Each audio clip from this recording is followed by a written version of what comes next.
Passionné de cuisine, ce créateur de contenu au caractère bien trempé nous raconte son amour pour son pays, La Réunion, et sa culture. L'amour, les échanges et le partage sont pour lui le socle de la vie. Comment retrouver du temps pour soi, retrouver du temps de faire les choses? Comment se réadapter à sa culture après un long moment d'absence? Un épisode authentique et plein d'humour. Je suis ravie d'accueillir Nicolas Dalle sur Gaillard Média. Bonjour Nicolas. Bonjour Émilie. Je suis ravie que tu aies accepté mon invitation. Normal, l'ancienne star de la Star Academy obligée d'accepter l'invitation. Direct comme ça ou attaque à moi quoi. Obligé, tant quand tu m'as maman t'es veillé à une télévision, obligé d'être là. Et rajeunit pas nous seulement. Enfin surtout ouais, moi. Parce que j'étais encore un enfant, aujourd'hui j'ai passé les 30 ans. Oui, non mais c'est bon, voilà, j'étais encore un enfant. Eh bien écoute, pour celles et ceux qui nous regardent, nous écoutent, est-ce que tu peux te présenter ? Alors moi c'est Nicolas Dalle, donc plus connu sur les réseaux sociaux au nom du Le Rougail Saucisse. Donc je suis juste un créateur de contenu, je me prétends pas être influenceur, pas du tout. Je partage des bonnes vibes, de la cuisine, de la joie, de l'amour et des fois des coups de gueule sur les réseaux et surtout sur Instagram. Bon manger pour le cœur. Un bon manger pour le cœur, exactement. Alors le Rougail Saucisse, ça c'est un blaze ou la rote loin, ça c'est moi ? Pour être tout à fait honnête, déjà de base, j'étais pas du tout sur les réseaux. Ouais. On m'a tellement tanné pour faire un blog. J'ai dit, bon, allez, pendant le Covid, j'avais déjà raconté plusieurs fois l'histoire sur d'autres interviews. Donc les gens connaissent l'histoire. Mais en fait, le nom Rougail Saucisse, c'est juste que je savais pas quoi mettre, que j'aime bien ce plat. Ouais. Ça rentre dans mon top 3 des plats favoris, mais c'est pas le numéro 1, à vrai dire. Ah. J'ai toujours cru que c'était le numéro 1, mais en fin de compte, mon petit coup de cœur, c'est la pâte cochon. Civet la pâte cochon. Ouais. Mais Rougail Saucisse, j'aime bien aussi. Et au début, j'étais là dans mon lit parce que c'était un soir d'hiver sous ma couette à Toulouse. Je disais, je vais mettre quoi ? Nicolas Cuisto, chef Nicolas, mais je suis pas un chef, t'es quoi ça à mettre ? J'ai dit, attends un petit coup là, de base, je vais quand même faire des recettes réunionnaises. Si je mets le Rougail Saucisse, ça va parler aux gens, les réunionnais et non réunionnais. Ah, mais direct. Et du coup, je dis, on connaît quand même, ça va mettre le Rougail Saucisse, tout le monde va connaître, ça va être de la bouffe, de la cuisine, et c'est de la Réunion, donc je mets ça. Et c'est passé. Et jusqu'à aujourd'hui, de mon crée à moi le Rougail Saucisse qui est croisement un chemin. Oui. Ah bah oui. C'est devenu un nom. Et alors justement, moi je veux savoir, est-ce que, parce que du coup on vient de comprendre que tu as passé un petit peu de temps dans l'Hexagone, comme on dit maintenant. C'est ça. Est-ce que c'est l'éloignement qui t'a amené à la cuisine ? Est-ce que... Non, c'est pas l'éloignement, j'ai toujours cuisiné. Moi depuis, comme toute famille créole, papa tes cuisines, mamie tes cuisines. Donc moi déjà tout petit, je commençais à me taper un petit peu dedans, m'étais fait 2-3 petits réchauffés, m'étais fait croque-monsieur, m'étais fait cuire des crêpes, petits gâteaux yaourt, steak haché, à la chinoise en plus.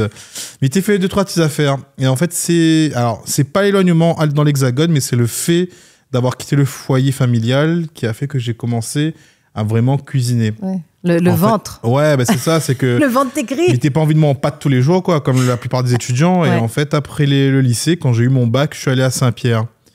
Et j'avais pas le permis, donc je pouvais pas faire la route tous les jours. Enfin, je savais pas comment j'allais faire, quoi. Donc on a pris un appartement pour moi là-bas. Et il m'a dit, est-ce que ça m'en pâte tous les jours? Bien sinon, parce que une carie papa, ça manque à moi. Donc, je commençais à faire autre chose. Je commençais à taper dans les caries... Carré pays. Et après, donc là, j'ai commencé vraiment à comprendre que j'avais une petite gousse en cuisine. Et après, en métropole, là, oui, il y a eu l'éloignement. Et je me suis dit, là, pour le coup, j'ai plus aucun plat de la Réunion.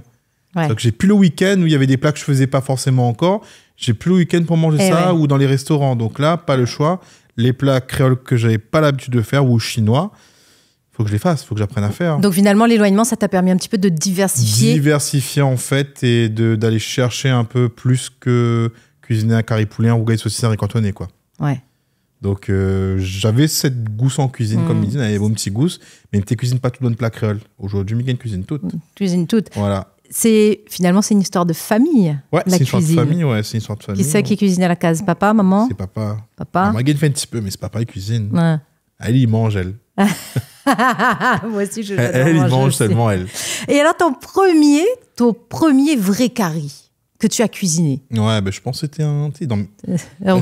Est-ce qu'on peut dire que le riz chauffé, c'est un plat créole, le riz chauffé? Oui, c'est un plat créole. C'est pas un curry, mais on va dire en plat créole, riz chauffé, et premier vrai curry, je dirais que Rougail Saucisse même. Rougail Saucisse même, la base. En fait, la plupart des jeunes étudiants qui commencent à apprendre à cuisiner et qui savent pas cuisiner, La seule chose qu'ils savent faire, c'est un rougail saucisse. Ouais, c'est le premier truc qu'ils apprennent à faire. On fait griller la saucisse. C'est ça, ces oignons, tomates. Bon, après, regarde pas comment on les fait. Des fois, ils mettent trop de tomates, des fois, trop d'oignons. C'est ça. Des fois, saucisse, c'est pas assez frites. Des fois, enfin, bon, après, c'est normal, on apprend à cuisiner. C'est pas donné à tout le monde. On n'a pas forcément eu la même éducation au niveau de l'alimentation. Si vous demandez parents, de base, tu cuisines pas trop, c'est pas où de. Enfin, c'est quoi la référence, en fait, pour un jeune de la cuisine à la base? C'est les parents ou les grands-parents. Mais si déjà, il n'y a pas cette éducation-là initialement, est-ce qu'on va reprocher à un jeune d'essayer de faire l'assassin comme il dit? Il va apprendre. Ouais, on reviendra tout à l'heure sur la jeunesse et la cuisine. C'est quoi avec quelles valeurs tu as grandi? Moi, j'ai les valeurs de respect. Les valeurs de respect surtout, respect des autres, le partage aussi. À la cuisine? Ouais, la cuisine est beaucoup dans le partage. Moi, je dirais ça surtout, un respect et partage. Une fois, tu as dit dans une interview que ce qui te faisait beaucoup plaisir dans le fait de cuisiner, c'était de prendre le temps. Ouais, c'est ça. Parce que En fait, certaines personnes voient la cuisine comme une corvée. Parce qu'ils n'aiment pas ça. Parce qu'il faut manger, c'est comme faire le ménage. Il y a des gens qui aiment faire le ménage. Il y en a, ils adorent faire ça. Il y en a qui adorent faire la vaisselle. J'ai jamais compris le délire de kiffer faire la vaisselle. C'est clair. Et il y en a pour qui la cuisine, c'est une corvée. C'est de se dire, faut que je fasse cuire à manger. Et... Même moi, des fois, ça m'arrive, je suis fatigué, j'ai pas envie de cuisiner, mais je dois le faire parce qu'il faut que je mange. Et là, dans ces moments-là, je fais un truc rapide ou, pire encore, des fois, je commande. Ça m'arrive. Le rougail saucisse commande. Oui, le rougail saucisse commande. Et des fois, rougail saucisse, ils mangent dans des... Mais c'est rare. Dans des fast-food. Non, faut couper, là. Comme tout le monde, parce que moi, je suis pas pour... En fait, je suis pas pour, en fait... Enfin, il y en a beaucoup trop à La Réunion, mais je suis pas contre, parce que ça peut arriver. Demain, c'est la facilité. Tant que c'est pas régulier, ça va, c'est occasionnel. Donc, donc pour revenir à la question, en fait, la cuisine, c'est un moment, pour moi, de partage, comme on disait. Quand je cuisine seul, moi, c'est mon moment à moi. Moi, quand je suis revenu à La Réunion, par exemple, ça a été les moments où j'arrive à me retrouver avec moi-même, parce que quand je suis revenu, il fallait se réadapter, retrouver son identité avec le travail, retrouver l'équilibre entre le travail, la vie perso, ce que je fais sur les réseaux. Donc au début, j'avais un peu de mal, mais le fait de cuisiner, moi, c'était mon moment à moi. En fait, une fois, j'avais fait un podcast avec d'autres expatriés, enfin des Réunionnais par-ci qui sont revenus. Et en fait, on avait tous eu un point commun, c'est qu'on avait du mal à retrouver, en fait, à se retrouver à La Réunion quand on revenait. Il y a un temps de réadaptation qui prend du temps. Ça peut prendre 1 an, 2 ans, quelques mois. Moi, ça a pris 1 an. Et en fait, on a tous quelque chose, en fait, qui fait qu'on a besoin de se retrouver avec soi-même pour, en fait, s'apaiser. Et moi, c'est la cuisine. Donc, moi, je prenais le temps de cuisiner parce que pour moi, c'est un moment à moi de me poser, de me dire, là, je coupe, je me reconnecte. Et donc, oui, quand on prend le temps, et puis même quand on prend le temps de cuisiner, le plat est meilleur. Ouais. Parce que si tu cuisines, ça m'est déjà arrivé un jour, il fallait que je cuisine vite. Quand tu prépares un rougail saucisse rapidement et quand tu prends le temps et que tu fais avec amour, c'est pas pareil du tout. Ouais. C'est pas la même chose, c'est pas le même goût, c'est complètement différent. Donc le fait de prendre le temps, oui, ton plat sera meilleur, mais toi-même, en fait, tu vas te reconnecter, surtout de la cuisine réunionnaise, tu vas te reconnecter avec ton patrimoine culinaire de ce qui a été... Ouais. Est-ce que tu trouves qu'on prend de moins en moins de temps pour faire les choses qu'on aime aujourd'hui? Ah oui, clairement. Et ça, c'est la société qui veut ça. Ouais, on est dans une société où... Comment dire ça? Enfin, j'arriverai pas vraiment à le définir, mais je trouve que oui, les gens prennent moins le temps, on est speed. Après, surtout en métropole, métro, boulot, dodo. Moi, j'ai connu ça, métro, boulot, dodo, métro, boulot, dodo. Surtout quand c'est l'hiver, il fait froid et on prend de moins en moins le temps parce qu'on a plein de trucs à faire, on est toujours pris. Mais des fois, il y a des fausses excuses. Des fois, si on est sur le téléphone aussi. Oui. Téléphone, scroll. Ouais. En fait, tu n'as pas le temps, mais tu as le temps, mais c'est juste que du coup, tu es paresseux, tu veux rien faire. Donc, en fait, je pense qu'on est vraiment dans un cercle vicieux. Après, il y a aussi ceux qui ont la vie de famille. Il y a les enfants pour occuper. Donc ça, je sais pas, j'ai pas d'enfants. Mais je pense que ça peut jouer aussi. Mais de façon générale, chacun aura ses raisons. Bien sûr. Les gens prennent moins le temps. Bien sûr. De tout. Ouais. Et beaucoup de personnes ne se rendent pas compte, mais beaucoup de personnes prennent moins le temps pour elles-mêmes. Ouais. Même moi, j'étais comme ça. Et j'essaie de retrouver ce temps pour moi, parce que entre mon boulot qui me prend pas mal de temps, les vidéos cuisine, les collaborations qu'on me propose, des fois c'est compliqué de trouver du temps. Donc c'est pour ça que moi, cette année, en 2025, j'ai dit que je lève le pied. Je vais faire beaucoup moins de collaborations. D'accord. Parce que clairement, je vais continuer à faire mes vidéos, ça y a pas de souci.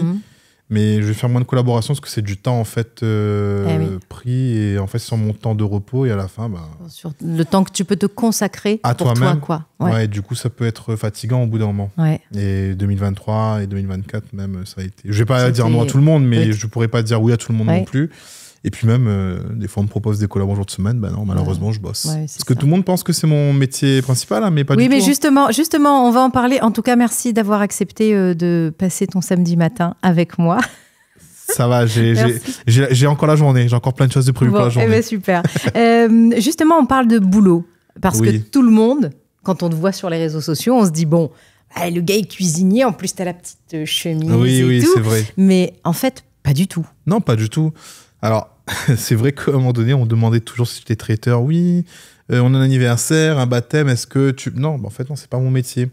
Et depuis, j'ai mis sur ma biographie Instagram, et on me demande beaucoup moins depuis, mais on me demande encore, parce que des fois, les gens lisent pas, j'ai écrit « Travail dans l'assurance ».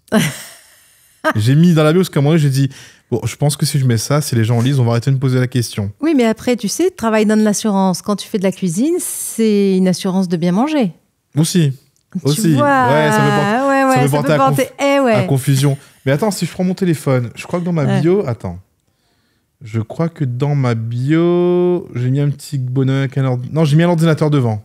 Ouais, j'ai mis un ordinateur. Parce que j'ai mis Manzé, donc avec un hamburger, parce que c'est la bouffe. Et j'ai mis un ordinateur pour travailler dans l'assurance. Donc non, ça ne devrait pas porter à confusion normalement. Ah, bon. Il faut bien regarder les petits émojis, en fait. Voilà, il faut bien regarder les émojis. Mais oui, non, ça fait 5 ans que je suis dans du métier. D'accord. Métropole et Réunion. D'accord. Ça, je suis revenu à la Réunion d'ailleurs. C'est pas une mutation, mais une mobilité. D'accord. Donc en fait, j'ai une collègue qui partait à la retraite après 40 ans de bons et loyaux services. Et moi, j'ai vu l'offre en interne. En plus, je me rappelle encore, mes parents étaient en vacances et je leur faisais part de mon souhait de revenir à la Réunion. Que s'il y avait une offre en interne, j'allais postuler pour y rentrer. Parce que c'est pas une mutation, tu montes un dossier, ça passe. Non, c'est vraiment... Il y a plein de personnes qui peuvent postuler en interne ou en externe. Moi, j'ai postulé, il y avait une offre, puis 2, puis 3. D'un coup, ça n'arrive jamais. Des offres en interne pour la Réunion, ça n'arrive jamais autant. J'ai postulé au 3 et j'ai dit oui au premier. L'univers a répondu. C'est ça. Et en plus, le premier qui m'a dit oui, ça m'a arrangé très très bien parce qu'au final, j'avais complètement oublié que la Réunion, on avait un totalement l'embouteillage partout. Donc, l'endroit où je travaille, j'ai pas les bouchons. Ouais. Et vu que la cuisine a toujours fait partie de ta vie et tout, tu t'es jamais dit, tiens, pourquoi je ne travaillerais pas ce métier-là? Il faut savoir que de travailler dans la cuisine, non, parce que je sais que c'est beaucoup de boulot et c'est énormément de temps. Et j'ai pas envie qu'en fait ça devienne mon métier parce que je sais qu'à la longue, tu peux être dégoûté de ça. Des fois, on entend des personnes du métier, ils sont dégoûtés de ça et ils veulent plus bosser là-dedans. Et en fait, moi la cuisine, c'est un plaisir et j'ai pas envie de me dire que je prends plus plaisir à faire ça. Mais après, il faut savoir que moi, mes études, parce que moi, j'ai un long parcours aussi, hein, j'ai un bac plus 12. Hein. Ouais. Non, bac plus 5. Wow. Bac plus 5. J'ai un bac plus 5. J'ai fait un DUT au départ à Saint-Pierre, donc en gestion des entreprises, administration. Mais moi, j'avais un profil plutôt commercial. D'accord. Donc ensuite, je suis parti en métropole. Et en fait, je me suis spécialisé dans tout ce qui était commerce, marketing, communication, sociologie, anthropologie dans l'agroalimentaire. Donc d'abord, j'ai fait une licence marketing des produits agroalimentaires sous signe de qualité. Je ne sais pas si tu vois, c'est quoi sous signe de qualité? Tu sais, on peut dire des marques ou pas ici sur ta vie bien sûr. C'est tout ce qui est label rouge. D'accord. AB, tu sais, pour les bio. AOP, AOC. Donc, en fait, moi, j'ai fait une licence là-dedans, dans le marketing de ces produits-là. Donc, on a travaillé sur toutes sortes de produits alimentaires sous signe de qualité, les différents process, etc. Et donc là, j'étais à Figeac. Donc j'ai quitté la Réunion pour la Figeac. Là, tu me dis d'accord, mais tu sais pas c'est où Figeac. Non, je me dis bon. Figeac, c'est dans le Lot. Dans le froid, quoi. C'est à 2 heures de Toulouse, c'est un petit village. Elle est juste connue. C'est le sud, ça va. C'est le sud-ouest. C'est un petit village sympa. Mais c'était parce qu'il y avait l'IUT, une école infirmière, et il y avait quelques entreprises qui étaient des sous-traitants de Airbus. Donc il y avait beaucoup de jeunes qui venaient faire des salles. En fait, c'était une mini-ville étudiante finalement. Et Figeac, elle est juste connue parce que c'est Champollion qui a vécu là-bas. Champollion, c'est le français qui a déchiffré les hiéroglyphes. Voilà. Allez, Attention, c'est le podcast culture générale aujourd'hui. Voilà, la culture générale et cuisine. Figeac et hiéroglyphes. Hein. Voilà, c'est ça. Et après Figeac, là, j'ai continué jusqu'au Master 1 et 2 à Toulouse. Et là, j'ai fait un Master en sciences sociales appliquées à l'alimentation. Donc là, on avait une vraie approche socio-anthropologique de l'alimentation, mais toujours avec l'approche marketing et commerciale pour moi qui m'intéressait. Et moi, ce que j'ai beaucoup aimé là-dedans, c'est à l'inverse d'une école de commerce où on va t'apprendre vraiment tous les process pour vendre, etc. Oui. Là, on s'intéresse en fait au profil du vendeur, de l'acheteur, pardon, excuse-moi. Oui. Et on s'intéresse du coup à son côté, ses actes d'achat, pourquoi est-ce qu'il va acheter. Par exemple, quand moi j'étais à Toulouse, tu vas pas aller vendre un rougail social des Toulousains, tu vas plutôt t'intéresser à le cassoulet. Et pourquoi est-ce que dans l'anthropologie, enfin, pour la science anthropologique, pourquoi est-ce que dans l'histoire du Sud-Ouest, pourquoi ils aiment manger du cassoulet? Donc pourquoi est-ce qu'on va les taper là-dedans? C'est comme à La Réunion, du coup, il y a des produits qui vont se vendre plus facilement. Donc c'est là, en fait, où tu t'intéresses vraiment au profil du consommateur. Pourquoi est-ce qu'il va consommer ce produit-là ou pas? Et moi, je trouve que c'est une approche intéressante, moi, en tant que commercial et vendeur, de me positionner là-dessus. C'était cool. Mais du coup, ça aussi, tu as pu l'utiliser pour les réseaux. Parce que aussi, quelque part, tu t'intéresses à ce que... Oui, tout à fait. Enfin, je veux dire, c'est applicable, quoi. Oui, bien sûr, c'est applicable. Et j'avais la chance que mon responsable de formation, c'était une réunionnaise. Énorme. Et elle était réunionnaise, une socio-anthropologue d'ailleurs. Elle a écrit un super bouquin. D'ailleurs, j'en avais déjà parlé, mais j'en referai la promotion parce que ce livre, il m'a beaucoup aidé à mieux comprendre l'histoire de La Réunion. Il n'y a pas qu'elle, il y a beaucoup de bouquins, mais ce livre-là m'a beaucoup aidé. J'avais fait 2 mémoires d'ailleurs là-dessus, sur l'identité. En fait, je me rappelle, mon mémoire de Master 1, c'était justement comment nous, les jeunes étudiants expatriés en métropole, comment on arrivait en fait à s'intégrer socialement et comment on arrivait à maintenir notre identité culturelle et sociale en métropole, mais à travers la cuisine réunionnaise. Donc j'ai fait un mémoire comme ça. Hein. J'ai interrogé des Réunionnais, j'ai fait des interviews aussi. C'est pas interview le terme, je sais plus comment on appelle ça, ça remonte à loin déjà. Mais super intéressant. Et après mon master, le problème c'est que ce que je voulais faire, le secteur était bouché. Ouais, d'accord. Et juste pour l'anecdote justement, quand je suis rentré à La Réunion pour faire mon stage de 2e année de fin d'études, j'étais dans une entreprise locale, je ne dirai pas le nom. Et l'entreprise locale, justement, était... peut-être que s'il y en a qui s'en rappellent et qui sont sur les réseaux, ils vont s'en rappeler, mais c'est pas grave, je donne pas de nom. À la direction, c'est des oreilles. Qui connaissent pas forcément, du coup, comment fonctionnent, en fait, les habitudes de consommation des Réunionnais. Et c'est là où, justement, l'approche socio-anthropologique est intéressante, c'est de savoir qu'est-ce que tu vas vendre sur un marché. Et en fait, cette entreprise-là faisait la négoce de marque. C'est-à-dire qu'ils importaient des produits de métropole. Ils avaient leur propre marque à eux. Ouais. C'est une marque très connue à La Réunion. On en consomme assez régulièrement. On peut retrouver aussi ils font toutes sortes de produits. Mais chaque Réunionnais en consomme au quotidien. Sûr et certain. D'accord. Du sucre, par exemple. Mais bon, voilà, j'en dis pas plus. T'as un peu tout dit, quoi. Voilà. Il y a 2 entreprises qui font du sucre à La Réunion. Et en fait, ils faisaient la négoce de marque. Et il y avait une marque, en fait, de produits d'épices indiennes, industrielles. Ça se vendait pas. Enfin, moi, j'avais compris directement. Ça se voyait, il y avait toujours des retours de produits. Et en fait, comme ils revendaient ça aux grandes et moyennes surfaces, je me disais là, pour le coup, ça, c'est produit flop. Parce que à La Réunion, les gens, ils vont prendre leurs épices soit au marché forain, ou soit ils les font eux-mêmes. Tu vas pas aller vendre un produit, en fait, qui est industriel. Les gens vont pas acheter, ça se vendait pas, pour le coup. Donc ça, en fait, c'était vraiment l'approche socio-anthropologique de mes études, de se dire, tu vas t'intéresser aux habitudes de consommation de l'endroit où tu es pour pouvoir vendre ton produit. D'accord. Et puis, l'approche socio-anthropologique, comme tu dis, moi, sur mes réseaux, c'est pas mal, parce que ça... Je l'utilise parce que forcément, La Réunion, les plats, je sais qu'est-ce qui va fonctionner, comment préparer, et voilà, tout l'aspect culturel qui est autour de notre tradition culinaire. Bien sûr, bien sûr. Une tête bien faite pour remplir nos estomacs. Voilà, exactement. Exactement. Waouh. Belle découverte, en tout cas. Ouais, pour le coup, oui. Mais malheureusement, je n'ai pas pu trouver parce que mon secteur était bouché, donc reconversion dans les assurances. Mais... rien n'empêche que demain, un poste se libère. Non, franchement, non. Maintenant, après 5 ans, j'aime bien mon travail et je prends un sacré plaisir.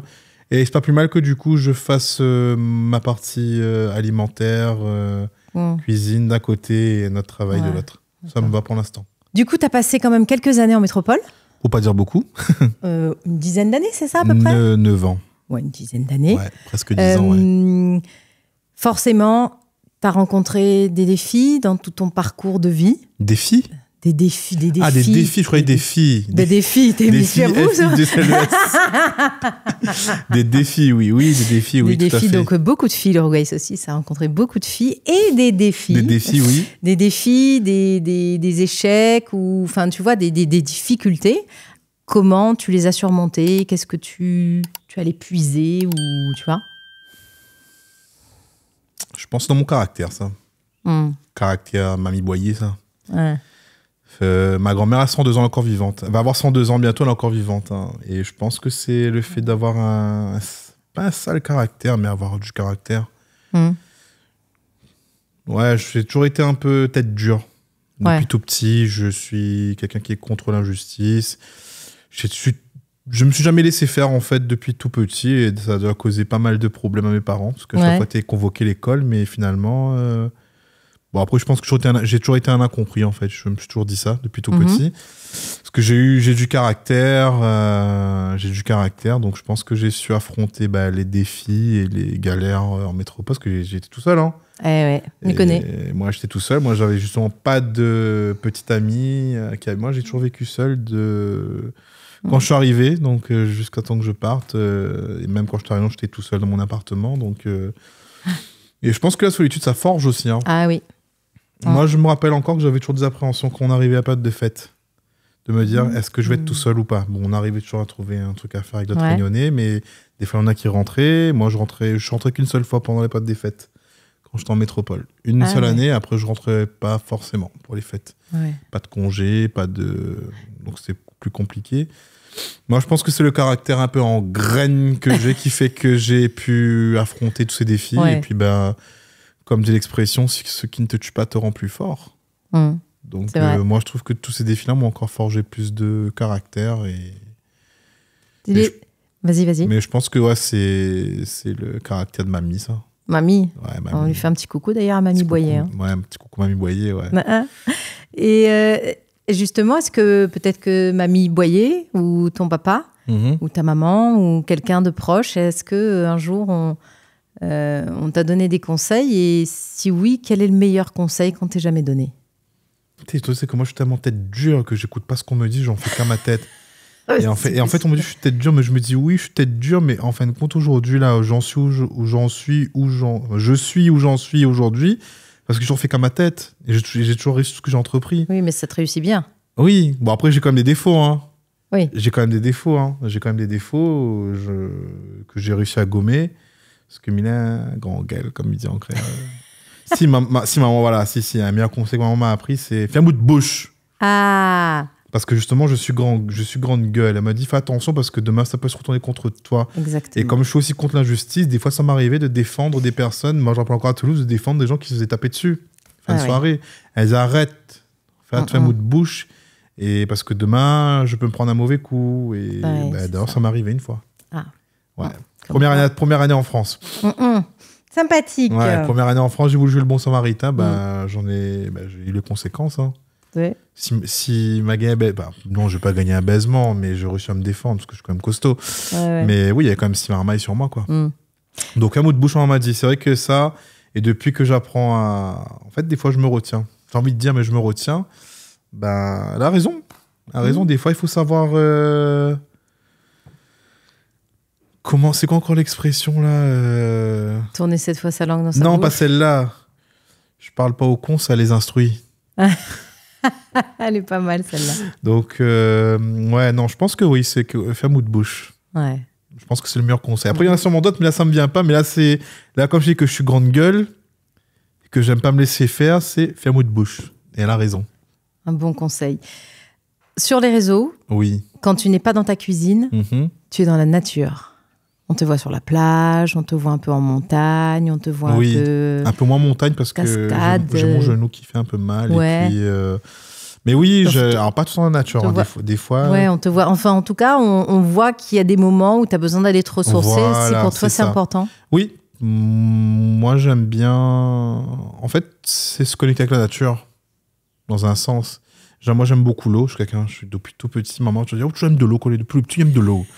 Et oui, j'aime beaucoup l'eau, en fait. Déjà, j'ai chaud, mais c'est pas ça qui fait que j'aime beaucoup l'eau. Mais moi, je trouve que l'eau, déjà, que ce soit à la rivière, à la mer, Et des fois, j'y vais le matin, parce que justement, ça m'est déjà arrivé d'aller très très tôt le matin. Je me réveille à 5h30, je pars vers 6h et quelques. Il n'y a personne sur la plage, j'entends les oiseaux et je rentre dans l'eau. Et en fait, c'est un moment de liberté, de connexion avec la nature et ça m'apaise. Est-ce que tu crois qu'elle nous enseigne quelque chose, la nature ? Oui, qu'on n'est rien. On n'est rien sur cette terre. Parce que demain, quand tu partiras, ça sera toujours là. C'est vrai. Ça sera toujours là, les oiseaux qui piaillent, l'eau, la verdure, les plantes. On n'est rien, nous. Hein. Et les gens n'ont pas conscience de ça. Donc, moi, ça me fait prendre conscience que, ok, je suis un peu connu sur les réseaux sociaux, mais demain tu partiras, qu'est-ce qui va rester de moi ? Au bout d'un moment, les gens ils vont oublier. Hein, donc, c'est juste que ça me fait prendre conscience que il faut... on n'est rien en soi. Donc, de ce fait, il faut pouvoir respecter les autres. Exactement. Est-ce que tu crois qu'il y a quelque chose, du coup, de plus grand que nous ? Ouais, je pense. Moi, je pense que oui. Hein. Enfin, moi, je suis de religion chrétien-catholique. Donc, moi, je pense qu'il y a quelque chose après la mort. Ouais. Il y a quelque chose après. Moi, je pense qu'il y a quelque chose au-dessus de nous. Déjà, je pense qu'il y a même... Alors, je vais partir dans un délire. Hein. Bon, après ça, c'est débat ou non. Moi, déjà, je pense qu'il n'y a pas que la Terre où il y a de la vie. Hein. Ouais. Je suis d'accord. En fait, je me suis toujours dit pourquoi parce qu'il y a l'univers, après il y a les autres galaxies. Pourquoi dans tout ça là, il n'y aurait qu'une seule planète de la vie ? Pourquoi nous ? Ouais. Au début, j'y croyais pas, mais un jour, je prends conscience, je me dis pourquoi sur une seule planète, parmi des milliards et des milliards de planètes, il n'y en aurait qu'une seule, il y aurait de la vie. Et là encore, tu te dis, on n'est rien là pour le coup, on n'est vraiment rien. Ouais. Putain, je pars d'un délire là. Non, mais moi je partage cet avis. Donc, ça serait. Enfin voilà, après, moi j'aimerais bien voir s'il y a quelque chose ailleurs, j'aimerais bien voir ce que c'est, mais sauf que peut-être que les autres planètes sont pas aussi développées que nous et qui sont bloqués comme nous sur la surface de leur planète. C'est ça. Donc le Rougaïs aussi, c'est un petit peu quand même une personne spirituelle. Oui, on va dire oui, un petit peu. Ouais. Un petit peu, oui. Des fois, je suis dans mon monde. Dans ton monde. Des fois, je suis dans mon monde, ouais. Moi, je suis quelqu'un, j'ai besoin de ma bulle, des fois. Ouais. J'aime bien être tranquille, tout seul. Et des fois, ce que je dis, c'est que des fois, je suis pas forcément dans la nature. Des fois, je suis juste posé dans mon lit et je me pose. Ouais. Je me pose, je fais rien. C'est quoi ? Tu es un peu dans un état méditatif, en fait ? Tu penses à quoi ? Tu respires ? Pas forcément. Ouais, non, pas forcément. C'est juste que je prends le temps de me reposer. Ouais. Je me repose parce que je trouve que le repos, c'est important pour le corps. Et en fait, moi, j'écoute mon corps. Si mon corps me disait, là, Nicolas, il faut que tu ailles dans ton lit, que tu te reposes et tu fais pas rien, fais ça. S'il faut que tu ailles faire du sport, va faire du sport. S'il faut que tu ailles marcher un peu, va marcher un peu. Moi, je l'écoute, en fait, mon corps. Hein. Ouais. Moi, je l'écoute. S'il me dit, va manger un rougail saucisse, fais rougail saucisse. Moi, je réagis à l'instinct. Mon corps me dit, fais ça, je vais faire. Ouais. Ça dépend. S'il me dit, il saute le pont Vincent, m'a dit, non, par contre, déconne pas tout de suite. Hein. Déconne pas comme ça. Mais ouais, j'essaie d'écouter mon corps, en tout cas. Et tu arrives à faire taire ce brouillard mental, tu sais, ces espèces de pensées qu'on a constamment. Ah oui, ça, c'est un peu dur, ça. Hein. C'est un peu dur, hein ? C'est un peu dur, ça. C'est un peu dur. À ce moment-là, il faut que je fasse autre chose pour m'occuper l'esprit. Donc la cuisine, par exemple. Ouais. Parce que la cuisine, c'est un moment de méditation aussi pour moi, en quelque sorte. Hein. D'accord. Ouais. Ou sinon, des fois, je joue à la console. Ah. Je suis un peu geek aussi. Un petit peu. Ça, je me suis un peu calmé là, mais ça m'arrive aussi des fois de jouer un petit peu à la console ou de lire des mangas. Parce que j'aime beaucoup l'univers japonais. D'accord. Ouais. T'es déjà allé au Japon ? Non, j'aimerais bien. C'est un rêve, ça, d'aller au Japon. Ouais, j'aimerais bien, ouais. Ah, et moi, je regarde des mangas. Moi, je regarde des animés, je lis des mangas. Je lis un petit peu moins comme j'en ai plein, hein, mais c'est le temps là. En fait, le temps, c'est pas qu'on l'a pas, c'est qu'on ne le trouve pas. Je sais plus qui me dit ça la dernière fois. Il y a quelqu'un qui m'avait dit ça et j'ai dit c'est vrai, t'as raison. En fait, ce que je dis, j'ai pas le temps. Non, le temps, on l'a, mais c'est qu'on n'arrive pas à le trouver. Et le prendre. On prend pas le temps. Tu aimes le Japon. Est-ce que tu aimes les sushis ? Non, j'aime pas les sushis. Comment tu vas aller au Japon sans manger des sushis ? J'aime pas les sushis, par contre. Non, j'aime pas le poisson cru, sauf le saumon fumé. Non, j'aime pas les sushis. Bon, après, ils font des niyagakiri, des karakokiri. Oui, c'est les brochettes de poulet et tout le... Ouais, et après, les trucs entourés de verre et tout, ils montent pas du poisson cuit dedans. Non, mais en fait, je crois que c'est toute dalle, c'est le goût d'algue que j'aime pas. Parce qu'en fait, je pense que les sushis, je pense que c'est pas dérangeant, mais comme j'ai mangé c'est les makis, non, avec les algues autour. Ah ouais, c'est ça, les makis. Mais en fait, pour moi, sushi, c'est tout le bordel. Hein. Et du coup, une fois que j'ai mangé ça m'a dégoûté. Je dis, j'aime pas. Ah ouais. C'est le goût de l'algue que j'ai pas aimé.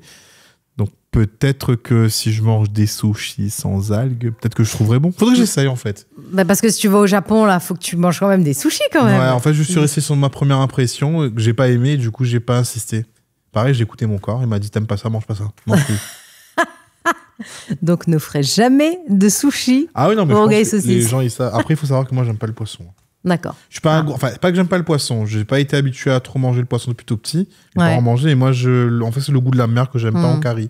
Par contre, un petit poisson grillé, à la limite en sauté, c'est bon, mais en curry, tu vois, un curry poisson, là. À la chinoise, là, non, même Si, pas. la chinoise, ça va. Ouais. Mais tu vois, si tu fais manger un curry poisson, un curry à Ok. tête poisson, il a fait comme ça, là. Tu sais, comme il voit de Mouni ici, sa tête poisson, mais c'est comment ça tu fais? M'y gagne pas. Ça m'y gagne pas. Dis-moi, comment est-ce que tu penses que notre culture réunionnaise influence notre façon de voir le monde? Bah, c'est partagé en ce moment, je trouve qu'il y a... Parce qu'en vrai, on dit souvent que la Réunion, c'est un exemple pour le monde, parce qu'on a un mélange de cultures. Et c'est vrai en soi. Quand tu vas en France, tu verras jamais dans un bout de ville une mosquée, un temple chinois, C'est clair. une église, temple malbar. Il manque juste la synagogue, à Sagnon, on a tout. Ouais. Et pourtant, on arrive tous à vivre, on va dire, plus ou moins en vivre. C'est pas un vrai vivre ensemble pour moi. C'est un débat qu'on a déjà eu plusieurs reprises. On arrive à vivre à côté, les gens. Mais le vivre ensemble, moi, j'y crois pas trop. Hein. Les gens vont dire, si, il y a un vivre ensemble. Moi, j'aimerais bien qu'il y ait ce vivre ensemble-là, mais c'est pas... Oui. C'est pas vrai. Toujours. C'est pas vrai. On va... Enfin, il y a qu'à voir ce qui se passe. Quand tu vas à Saint-Gilles, bah, les oreilles sont entre eux. Déjà, ils se mélangent pas trop. Et beaucoup... On a beau dire ce qu'on veut, il y a beaucoup... Alors, je mets pas tout le monde dans le même panier, hein, bien entendu. Sûr, c'est comme les Mahorais, ce qu'on entend en ce moment. On va pas mettre tout le monde dans le même panier. Mais du coup, ce qu'on voit, c'est que y a beaucoup de Réunionnais qui vont stigmatiser les Mahorais et les Comoriens. Exactement. Les oreilles à Saint-Gilles qui stigmatisent les Réunionnais parce que voilà, ils se prennent au-dessus de tout. À Saint-Gilles, hein, je dis bien parce que moi, je connais des oreilles dans les autres coins de l'île qui ne peuvent pas voir les oreilles de Saint-Gilles. Mais pas tous encore à Saint-Gilles. Hein. Je ne mets pas tout le monde dans le même panier, encore une fois. Mais voilà, il y a des inégalités encore à La Réunion. Ouais. Et malheureusement, c'est toujours le café en bas. Ouais. Le petit café en bas parce que... Et moi, je parle parce que j'ai connu ça. Moi, quand j'étais en métropole, de par ma couleur de peau, je sais que j'ai eu du mal à trouver du boulot en ce que je voulais faire à la base. C'est qu'à la base, moi, j'avais un CV où ma photo, là, elle était un peu plus claire. Je sais pas comment elle est ressortie sur le truc, elle était un peu plus claire. Donc, quand on passe des entretiens, on m'envoie des mails, oui, on intéresse votre profil, blablabla. Et quand je faisais des entretiens visio, parce que c'est souvent des sièges qui étaient à Paris, et que je me rappelle encore, mon ordinateur me noircissait, donc j'étais plus noir que ma couleur de peau. Bizarrement, plus de nouvelles, hein. Même pas un merci du profil, hein, que je savais que j'arrivais bien à gérer mes entretiens. Je vais leur dire que tu avais pris un coup de soleil. Oui, mais je pense que dès le moment où... Parce que par rapport au profil de métier qui est recherché, c'est pas forcément l'entreprise qui était raciste, mais comme tu vas travailler avec des clients en face, qui eux sont potentiellement des racistes, je pense que ça pouvait poser problème. Et donc du coup, ce côté, alors pas vivre ensemble comme tu viens de dire, mais cette façon de vivre à côté. Avec respect, à côté les uns des autres, ça influence quand même notre manière de voir le monde? Alors, je pense que c'est le monde qui devrait prendre l'exemple sur nous quand même. Moi, je le vois plutôt dans le sens inverse. Parce que, je sais pas, moi, je trouve que mine de rien, malgré ces quelques inégalités, ces quelques soucis, de base même après, c'est incroyable de se dire que tu peux... Enfin, moi, quand j'étais petit, je m'en souviens, moi, je faisais pas de différence avec mon petit camarade. Il était chinois, il était arabe, il était maoré, il était comorien, il était malgache. Et alors qu'en métropole, non, t'as pas ça. Dès le plus jeune âge, les gens sont stigmatisés. Ah, il est noir, il est sale. Tu vois, des sortes de ça, j'ai entendu des parents parler de ça. Et moi, je pense que c'est le monde qui devrait voir la Réunion comme un exemple. Pas nous. C'est pas nous qui devons... Enfin, nous, on a un mode de vie qui est plutôt vivable dans l'ensemble. On vit bien, on est bien à la Réunion. D'ailleurs, c'est devenu l'Eldorado ici. Ouais. Surtout pendant la période de confinement et tout ça. Oui, c'est devenu l'Eldorado. Donc, c'est bien la preuve que nous, on n'a pas on n'a pas d'exemple à prendre sur le monde. C'est le monde qui devrait prendre exemple sur nous. Enfin, en tout cas, moi, je le vois comme ça. Donc, j'ai un peu détourné la réponse de ta question, mais... Oui. Tu t'exprimes aussi bien en anglais. C'est un chinois aussi. Non. Tu parles aussi bien en créole qu'en français. Cause les deux. Tu causes les deux. Cause créole, et le choix ne s'est jamais posé. Enfin, je te dis ça. Moi, par exemple, c'est quand je suis arrivée pour faire mes études en métropole que j'ai eu un besoin, mais comme physique, de parler créole. Ouais, comme si, tu sais, pour me rattacher un petit peu à mes racines. Donc, du coup, voilà, je veux savoir un petit peu ton histoire avec notre langue. Non, je pense que comme dans beaucoup de familles créoles, on t'apprend le français dès le début. On te parle français. Et on évite de te trop parler. Moi, au départ, c'est au collège, je me rappelle que j'ai commencé à parler créole. Mais alors que de base, il est dans une grosse famille créole. Hein. Mais il pense que quand il était petit, bah, c'était... En fait, c'est ce dont on parle souvent des fois, c'est qu'on est encore beaucoup dans la génération de nos parents, un peu, et même maintenant il y en a encore, un peu encore dans ce qu'on appelle l'aliénation coloniale. C'est-à-dire qu'il faut bien parler français, parce que si tu ne parles pas bien français, tu n'auras pas de bon travail. Alors que si on arrive à apprendre à son enfant à parler créole et français, les deux, justement, il arrivera à mieux s'exprimer en français selon moi. Parce que si tu apprends le créole à l'école, pour moi, le marmaille saura que le mot gabier, c'est un mot créole en fin de compte, et pas un mot français. C'est clair. Tu vois ce que je veux dire? Parce que souvent, on entend, oui, des fois, quand il y a les chaînes de télévision qui font des interviews dans la rue pour des gens, et des fois, tu vois, tu as des marmailles qui savent pas trop bien parler français, c'est un espèce de mélange créole-français. Je me dis que si à l'école, il avait bien appris le créole, et on lui avait appris le créole, une sorte de créole français, en fin de compte, un cours de créole français, peut-être qu'aujourd'hui, il arriverait à mieux s'exprimer en français parce qu'il comprendrait en fait les différences. Et puis même, il y a des familles créoles, depuis tout petit, tu parles créole à la maison. C'est bien en fait d'apporter un cadre aussi à l'école, de se dire, voilà, en créole, tu dis ça, mais ça veut dire ça en français. Et peut-être que l'enfant, lui, en fait, il sera plus intéressé aussi de se dire, on prend en compte en fait de ma langue maternelle, entre guillemets, qui est le créole. Moi aussi, je vais faire un effort, je vais apprendre le français aussi. Tu vois, c'est le... Et non, moi, je sais que le français, quand j'étais petit, j'aimais pas cette matière-là. J'aimais pas, il y avait trop de règles, c'était trop compliqué pour moi. Ouais. Alors que j'ai toujours parlé français à la maison. Moi, c'est dans la cour de l'école que j'ai appris à parler créole. Hein. Ouais. Et du coup, quand j'ai commencé à parler créole, à la fin, mon bonne parent était cause créole avec moi. Aujourd'hui, je nous cause créole. Mais pour moi, on doit... Alors oui, il faut apprendre le français à l'enfant parce que on est en France, donc le français, on en aura besoin en fait. Demain, un enfant à Patra à la Réunion, il est obligé de partir comme beaucoup de Réunionnais, malheureusement, parce que tout est bouché ici. Il faut liguer avec ce français aussi. Mais pour moi, il ne faut pas négliger le créole. Il faut apprendre les deux. Donc pour moi, le créole, c'est important parce que c'est notre histoire, notre culture, notre patrimoine, c'est notre héritage.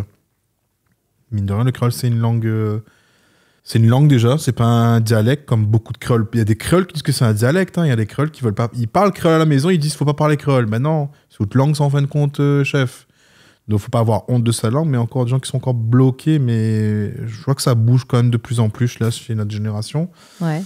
Et du coup, ce que j'allais dire, c'est une langue qui est jeune, mine de rien, le créole.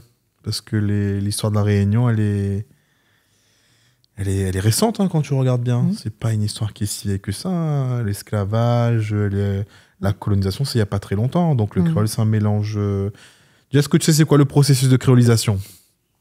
Parce que les gens disent créole tout le temps. Mais souvent, moi, je parle de ça sur les réseaux sociaux. Des fois, je mets en commentaire. C'est quoi le processus de créolisation? Tu connais ou pas ce que c'est? Pas du tout. Vas-y.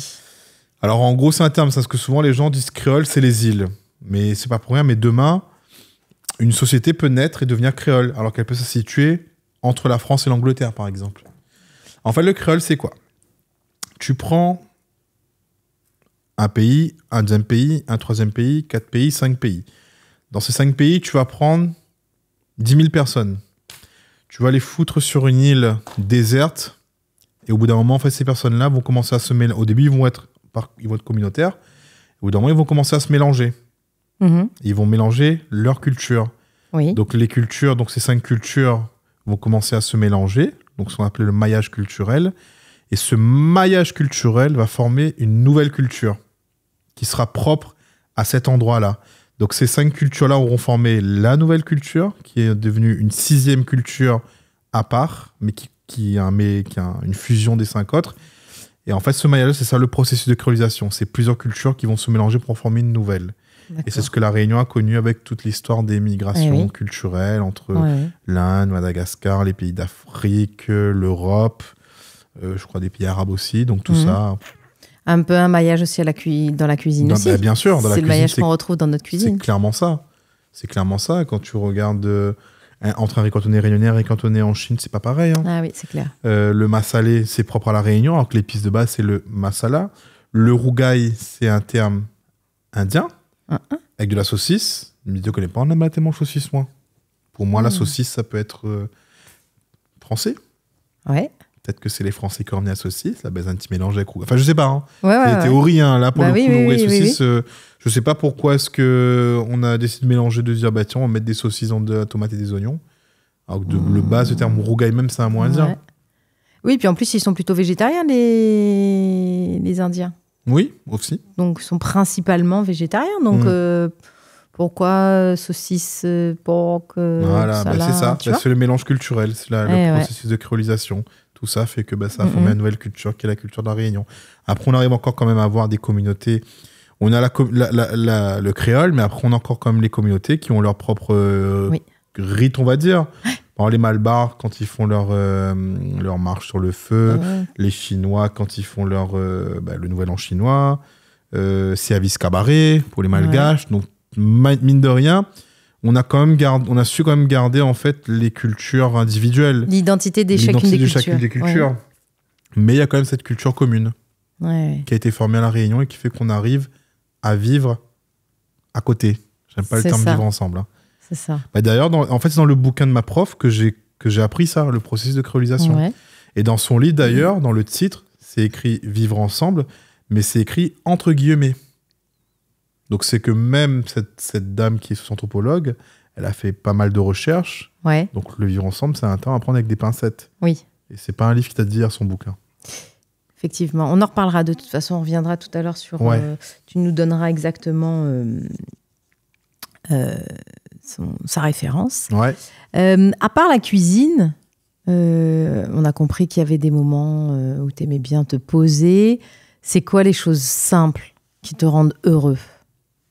Putain, les choses simples qui me rendent heureux. Moi, je suis pas quelqu'un de compliqué en vrai. Hein. Les baskets. J'aime bien les baskets. Non, je rigole. Moi, les moments simples, c'est les moments en famille, entre amis, les moments où des fois, juste aller se poser quelque part. Ouais. À la plage. Ouais. S'allonger. Ouais. Piquer une tête dans la rivière. Et on en revient à prendre le temps. Prendre le temps. Et le partage. Franchement, moi, c'est vraiment... Et le partage aussi. Des fois, des moments où en fait, vraiment, moi, des fois, ce que j'aime bien, ce qui me rend heureux, c'est quand je fais rien. Ou quand je cuisine. Ah ben voilà. Des fois, le fait de rien faire, je fais tellement de choses. Je suis un hyperactif, moi, je fais beaucoup de choses. Ben, quand je fais rien, je suis bien aussi. Ça me repose, ça me fait du bien. Et je me dis, c'est ça, en fait, la vie. Oh, c'est ça. C'est ça. Dis-moi, tu as espoir en l'avenir ? Avec tout ce qui se passe dans notre société, dans le monde actuellement. Est-ce que tu... Je suis mitigé. Parce que je sais pas, j'ai l'espoir, mais j'ai l'impression que plus le temps passe, plus ça part en cacahuète. Ouais. On n'entend pas trop de bonnes choses dans ces derniers temps et ça n'a pas l'air de s'arranger. Hein. Ouais. Des fois, j'ai de l'espoir. Des fois, je dis, putain, je crois encore en l'humanité. Des fois, non, je dis, non. Les choses horribles que tu entends. Je dis, non. Et après, ça revient. En fait, ça dépend des moments. Des fois, je vais avoir un semblant de me dire, c'est bien ça. Il y a de l'espoir et d'un moment, non, je vais me dire non. Jeunesse, culture. À La Réunion ? Jeunesse et culture, ouais, 2 termes. Aujourd'hui, en 2025. Je sais pas, la génération. Jeunesse, culture, cuisine. Jeunesse, culture, cuisine. Alors, moi, j'ai un peu peur pour l'avenir. Par contre, pour La Réunion, la jeunesse de maintenant. Je vais pas mettre, encore une fois, je mets toujours pas tout le monde dans le même panier, mais je vois les réseaux. Ouais. Je vois les réseaux, justement, les réseaux. C'est bien les réseaux, hein, c'est bien, mais je pense qu'il y a un certain âge pour y aller dessus. Quand je vois les petits adolescents, comment ils sont dessus, je me dis, mon Dieu Seigneur, Marie-Joseph, prends pitié. Ça fait peur. Hein. Mais outre la partie culturelle, je vais parler aussi pour l'avenir économique de l'île et du pays. Je me dis, ils sont pas très fufutes, quoi. C'est ça l'avenir qui va arriver derrière. J'espère que c'est parce qu'ils sont jeunes, parce que moi aussi j'étais jeune, mais je me dis, j'espère que du coup plus tard ça va changer. Ça va changer parce que moi des fois j'ai peur. Puis même la jeunesse s'intéresse de moins en moins à la culture. Les très très jeunes, là, les adolescents, ils s'intéressent de moins en moins à la culture. Après, c'est aussi tout l'arrivée des fast-food à La Réunion. Il y en a trop. Ouais. Donc, les fast-food, les réseaux sociaux, en fait, tout fait que les jeunes ne vont pas s'intéresser à la culture réunionnaise. Ouais. Donc, après, c'est à nous, en fait, d'aller les inculquer tout ça, de les remettre au goût du jour. Donc, c'est aussi pour ça que je suis sur les réseaux. Parce que moi, je sais que quand je m'y suis mis, il y avait des petits jeunes. Alors, pas la génération, les adolescents là, mais des jeunes. Moi, j'ai 31 ans. C'est les jeunes de 20 ans qui me disaient, ouais, c'est belle ce que tu fais. Grâce à toi, j'arrive à renouer un peu avec la culture de la Réunion, la culture du patrimoine alimentaire. Ça me redonne goût, en fait, à redécouvrir, en fait, la Réunion. Encore, cette génération, encore, ça va. Mais moi, c'est qui suis derrière qui me fait peur. Et bon, je me dis, allez, ils sont jeunes, peut-être que ça va changer. Du moins, j'ai l'espoir que ça change. Mais c'est à nous, en fait, de la génération, là, les trentenaires, les quarantenaires, de leur montrer que la culture de la Réunion, c'est important, en fait, pour nous, notre identité, pour préserver tout ce qui nous a été légué par nos ancêtres. Parce que les gens n'ont pas conscience de ça. Hein. Ils n'ont pas conscience que tout ce qu'on a aujourd'hui, tout ce d'où si aujourd'hui, on peut marcher tranquillement dans la rue, c'est grâce à nos ancêtres, quoi. Ils sont battus pour notre liberté. Notre liberté encore. Est-ce qu'on est encore vraiment... On est quand même libre. On va dire qu'on est quand même libre. C'est grâce à eux qu'aujourd'hui, on a cet héritage, ce patrimoine, cette histoire. On a tout ça, c'est grâce à eux. Et ça, faut pas l'oublier. Et j'ai l'impression que les jeunes sont tellement obnubilés par les réseaux sociaux, par leur propre personne, qu'ils en oublient tout ça, finalement. Et donc, toi, finalement, de ce que j'entends dans ton discours, c'est que c'est un petit peu comme un peu une mission que tu te donnes à travers la cuisine. Oui. Puisque c'est principalement un public jeune, clairement. C'est pas non, pas du tout. Non, mais quand je dis jeune... Il y a des matantes qui me suivent. Hein. Parce que moi, je vois les pourcentages. Et il y a une tranche, je sais plus c'est combien de pourcents, mais par rapport au nombre d'abonnés que j'ai, ça représente beaucoup des personnes qui ont plus de 60 ans jusqu'à...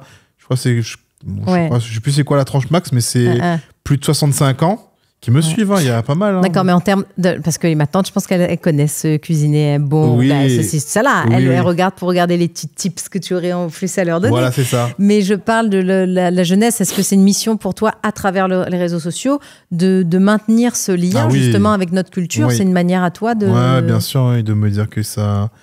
si autour d'eux, il n'y a pas de cadre pour pouvoir leur retransmettre la culture, au moins sur les réseaux sociaux. Moi, à travers la cuisine, je vais essayer de leur redonner goût. Donc, peut-être qu'à travers la cuisine, ils vont s'intéresser à autre chose. La musique, la danse, l'histoire. Tout ça, quoi. Parce que sur les réseaux, il y a de tout. Moi, j'essaie de retransmettre la culture à travers la cuisine, mais il y en a qui le font autrement. Il y en a qui le font sur les artistes sur la musique. Les artistes peintres, il y a de tout. Il y a ceux qui parlent de l'histoire. Il y a moyen de s'informer sur les réseaux sociaux. Il n'y a pas que des bêtises. Bien sûr. Non, c'est sûr. Les réseaux, si on sait l'utiliser. Mais après, moi, je pense qu'aussi, c'est l'éducation nationale qui devrait faire quelque chose pour la Réunion. Réadapter, en fait, un mode pour les départements d'outre-mer, chaque île.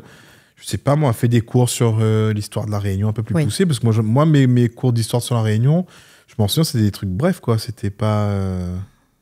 pas foufou, quoi. Hein. Napoléon. Par contre, l'histoire de la France, là, Révolution bolchevique. Voilà, là, on t'en parle bien de ça. Mais moi, je pense qu'il faut connaître. Nous, on est français aujourd'hui. Bien sûr, mais moi, je pense qu'il faut quand même prioriser l'histoire de la Réunion. Bien sûr. Peut-être qu'après, les jeunes, là, ça va leur redonner goût à... En fait, dans mon histoire, c'est ça. C'est ça. Parce qu'il faut savoir que moi, j'ai fait ma recherche avec une amie sur mes ancêtres. C'est ouf. J'ai retrouvé des papiers de... Comment ça s'appelle encore ça, quand t'es plus esclave, là, des documents d'affranchissement.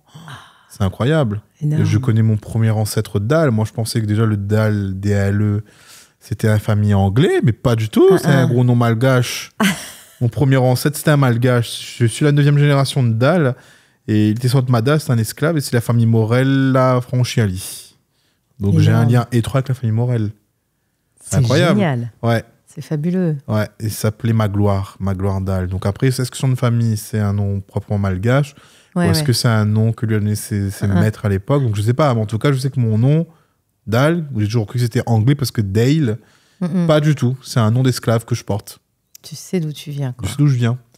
Donc je pense que si l'éducation nationale parlait de ça de manière plus poussée aux jeunes, surtout que c'est bien, quoi. Moi, quand j'étais étudiant, notre prof réunionnaise, souvent elle mettait des exemples sur la Réunion. par rapport à, encore une fois, on revient à la socio-anthropologie, le manger avec la main, les feuilles bananes. On parlait de ça. Et du coup, même les oreilles étaient vraiment hyper intéressées. Et même moi, je me disais, j'avais quel âge à l'époque? J'avais 23, 22, 23, 24 ans, je sais plus. J'étais grave... on parle de la Réunion, quoi. C'est bien, c'est notre histoire. Donc j'étais vraiment concentré, j'avais envie d'en savoir plus. Mais je pense que si les professeurs à la Réunion le faisaient un peu plus, ou si l'éducation nationale adaptait un programme pour les départements outre-mer, je pense que ça ferait la différence. Donc petit message à l'éducation nationale, voilà, rectorat de la Réunion. Nationale. Exactement.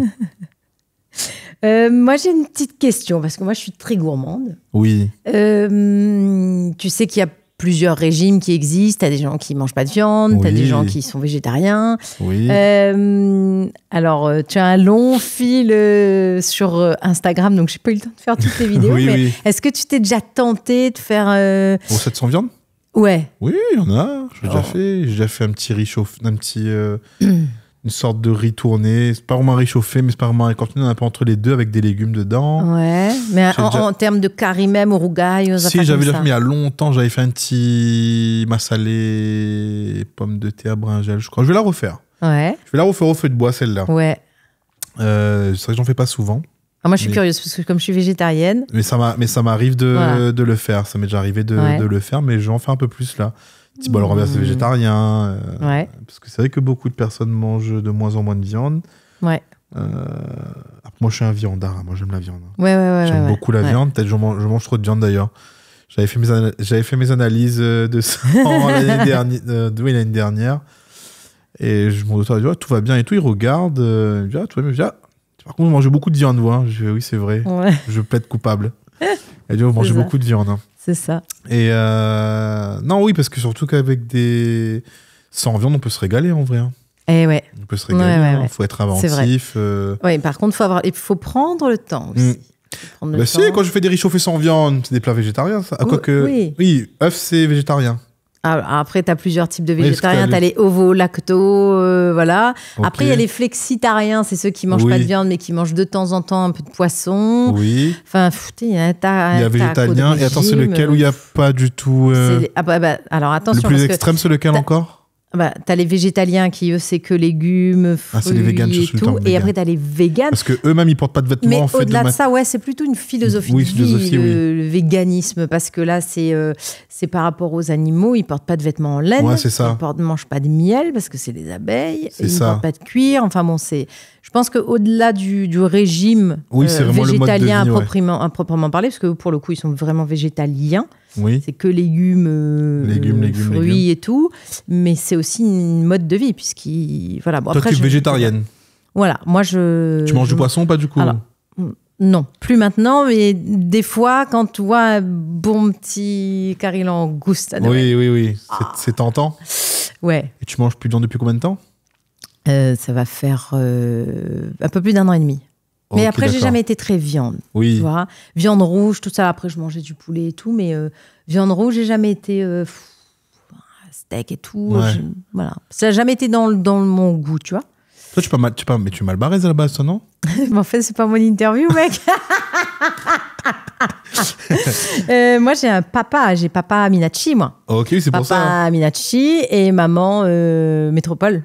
Ok, d'accord. Maman, Zoreille. Dommage. Donc, on mange pas bœuf de base. À la base, tu manges pas bœuf.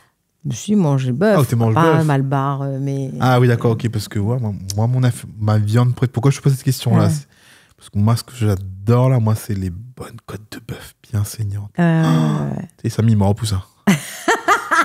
Avec la côte et tout encore, c'est ça? Avec la tomahawk. Ah ouais. Black Angus, ça là, affaires. Ouh là là. D'ailleurs, Black Angus. Bien, comment ou ça s'appelle? Ou le bœuf japonais, là, le wagyu. Ah oui, le wagyu. Wagyu. C'est ça. Bien persillé, tout ça là. On arrête de parler de ça, là. Ça me donne faim. Ça me donne faim. Alors, justement, est-ce que tu as des... Alors, attends. Non, avant que tu me donnes ta recette. Oui. J'ai vu que pour 2025, tu te lances dans un nouveau projet. Oui. Le LRS Tour. Le LRS Tour, le Rougail Saucisse Tour. Ouais, parce que dernièrement, tu as participé au documentaire à la poursuite du meilleur Rougail Saucisse. C'est ça. J'ai fait ça, ouais. Qui est en diffusion là sur Canal. Et ça m'a donné une idée. Eh bien alors, parle-nous un petit peu là. Alors du coup, comme il y avait la série documentaire de Sébastien Follin avec Manu Payette et William Lebguil qui est sortie là sur Canal+, moi, donc eux, ils recherchaient un peu le meilleur Rougail Saucisse de Lille. Moi, ça m'a donné une idée. C'est de se dire, tiens, pour mettre en avant en fait les artisans locaux, pourquoi pas faire un tour, pas à la recherche du meilleur Rougail Saucisse, mais je veux même pas la recherche du meilleur quoi que ce soit. Ouais. C'est vraiment, je fais le tour en fait de tous les, pas tous, je pourrais pas tous les faire malheureusement, mais faire un tour du maximum d'artisans bouchers, de prendre les saucisses et de les cuisiner. Alors là-bas, j'avais dit, je vais faire que des rougails saucisses, mais bon, je me dis, toute l'année, faire une recette rougail saucisse, ça va faire beaucoup, donc je vais essayer de réadapter. Donc là, j'ai déjà fait 2. Ouais. Le premier, j'ai fait un rougail de cousin, donc boucané et saucisse. Là, j'ai fait deuxième rougail saucisse. Le prochain, ça peut être un rougail 3 cousins, ça peut être un saucisse bringel, ça peut être un saucisse tijac, ça peut être saucisse frite avec bread, ça peut être quoi d'autre un truc que j'ai déjà fait, mais bon, je préfère pas trop le dire, mais bon, je vais le dire. Saucisse massalée, c'est très bon. Ah ouais. Bon, je le posterai peut-être pas, mais oui, c'est super bon. Ah ouais. C'est très très bon. J'avais même déjà fait civet saucisse aussi, que j'ai pas posté, pour parler de Monique l'assassin, mais c'est très très bon aussi. Mais civet saucisse, plutôt que saucisse fraîche que saucisse fumée. Ouais. Et massalée saucisse, fraîche ou fumée, c'est très très bien. D'accord. Très, très en tout bon. cas, c'est quoi l'idée? C'est vraiment reprendre la base du rougail saucisse, qui est la saucisse.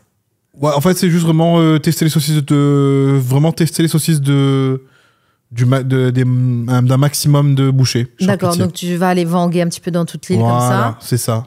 Et on va cuisiner les saucisses. C'est génial. Ouais, et des fois, je prends en tout cas en plus un petit morceau boucané, un petit morceau d'andouillette, un petit morceau andouille peut-être, pour essayer de varier un peu les recettes, même si après, quand tu fais un rougail, que ce soit 3 cousins, 2 cousins, saucisses, c'est toujours la même base de préparation, mais au moins ça, juste que ça va diversifier les recettes sur les réseaux, parce que je fais un LRS tour, mais si à chaque fois je peux faire la même recette. C'est ça. Après oui, des fois, il n'y a pas non plus 15 000 recettes de saucisses, donc des fois, il y a des recettes qui vont revenir, j'aurai pas le choix, mais le but c'est vraiment de mettre en avant et en valeur et de faire redécouvrir en fait les différents artisans des 4 coins de l'île, parce qu'en fait, le documentaire nous a permis de redécouvrir des restaurants. Ouais. Et les gens se sont dit ça, je connaissais pas ce restaurant-là, tiens, je vais aller manger. Peut-être des gens vont dire, tiens, dans ce coin-là de l'île, il y a tel charcutier, Rougail Saucisse a dit que c'était bon, on va peut-être aller prendre chez eux.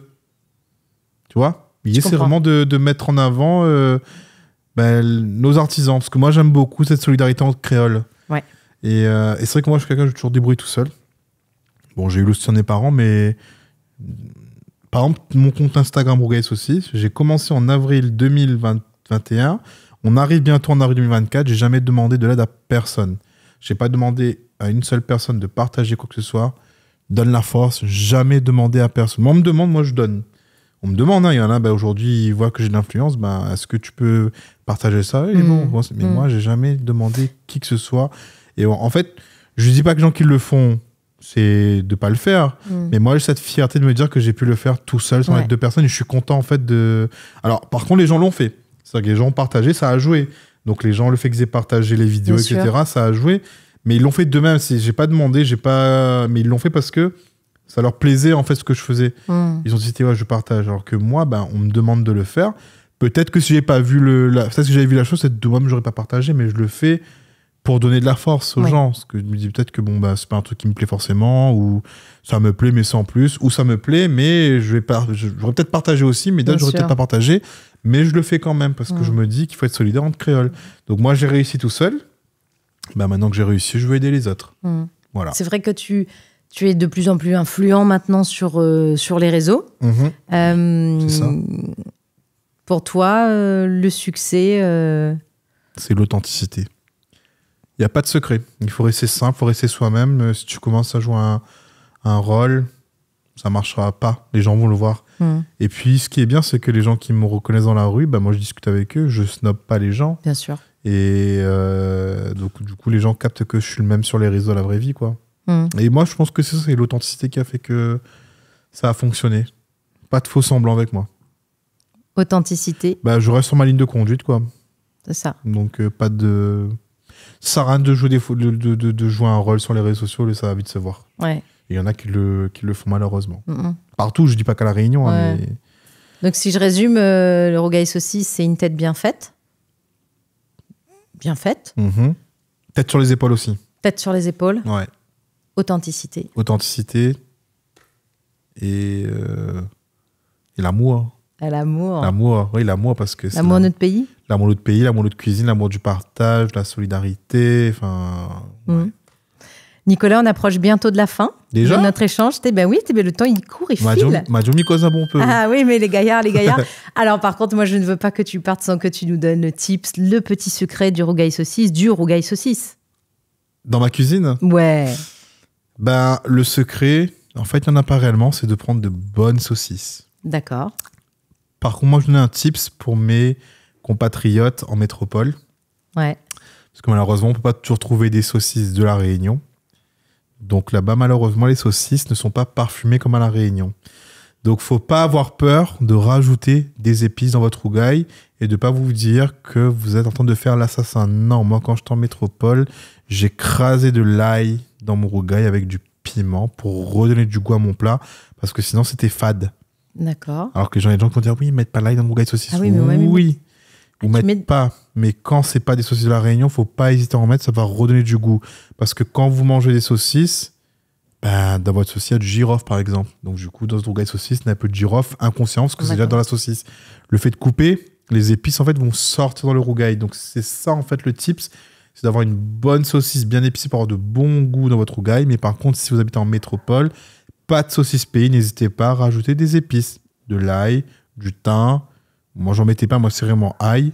Mais en fonction de ce que vous aimez, n'hésitez pas à rajouter des épices. Donc, à La Réunion, tu mets pas d'ail? Non, à La Réunion, je mets pas d'ail. C'est simple, bonne saucisse, piment, tomate, oignon. Et le secret, c'est de préparer avec amour. Et ils mettent pas safran, non? Moi, non. Je ne sorte pas dans le sud, moi. Ah bon, tu mets pas de safran? Non, ben, normalement, le rougail, c'est 3 ingrédients. C'est piment, tomate, oignon. Safran, c'est bon. Yab, ça, ils mettent ça. Yab dans le sud, ils mettent safran dedans. Un rougail, il est rouge, il n'est pas jaune. Carré, il est jaune. Ah, curry ou mettre curcuma, safran. C'est quoi d'ailleurs en plus là? Parce qu'on fait toujours l'amalgame entre safran. Moi, je te laisse regarder. Safran, c'est rouge avec le petit pistil. Le curcuma, c'est la racine. Oui. Mais parce qu'on fait toujours un petit peu l'amalgame. En fait, je pense que c'est culturel. C'est pas du safran, c'est du curcuma. Oui, curcuma, mais en fait, nous, on dit safran. Mais en fait, banal, bonnes anciennes t'appelles ça safran, elle a resté, quoi. Mais c'est pas du safran. Le safran, c'est le pistil qui est. Après, ça rend jaune quand tu mets dans l'eau, par contre, c'est vrai. D'accord, ok. Mais non, le curcuma, c'est du curcuma. Il n'y a pas ça safran pays. D'accord. Donc, le safran pays, curcuma, tu ne le mets que dans le curry. Que dans le curry, ouais. Et des fois, je mets un petit peu dans le civet aussi pour donner. Mais un petit peu pour la couleur, ça rend plus joli. Pas pour le goût, mais pour la couleur. Mais pour moi, un rougail saucisse, c'est rouge, c'est pas jaune, ni orange. Ouais. Rougail, il est rouge. Parce que quand vous ferez un rougail à la morue, mais pas safran dedans. C'est ça. En fait, tous les rougails que tu fais, tu mets pas de safran. Pourquoi tu mets dans le rougail saucisse? Ouais, c'est vrai. Mais après, j'ai déjà mangé des rougails saucisses avec safran. Je trouvais bon. Hein. Ouais. Moi, j'en mets pas personnellement, mais je vais pas juger quelqu'un qui le fait. Comme je ne veux pas qu'on juge mon rougail parce que je mets pas de safran dedans. Ouais. Alors, une fois, j'étais passé sur Freedom, j'avais dit que moi, je mettais pas de safran. Un PSI Bougla a appelé, elle a dit ah, mais il m'aura pas ce rougail parce qu'il ne met pas safran dedans. Ben, gars, sois ouvert en fin de compte, c'est ça la Réunion en fait. Et en fait, ce que après j'avais dit, c'est que c'est ce genre de mentalité là qui fait couler la Réunion en fait. Ces gens qui sont fermés d'esprit, qui sont toujours là à critiquer. Et bah, tiens, ça c'est bien de parler de ça, on a rebondi là-dessus. Tant que le créole va hache le créole, nous avancera pas. Et malheureusement, c'est la génération peut-être de les anciens là. Dieu merci, ils vont bientôt partir. Non, je rigole. Il faut changer ces mentalités-là parce que c'est pas... si nous continuons à acheter le monde créole, nous va pas avancer, nous va descendre à nous-mêmes. Mais le problème, c'est que faut nous les solidaires. Faut nous donner la menthe créole pour avancer et le pays ira mieux.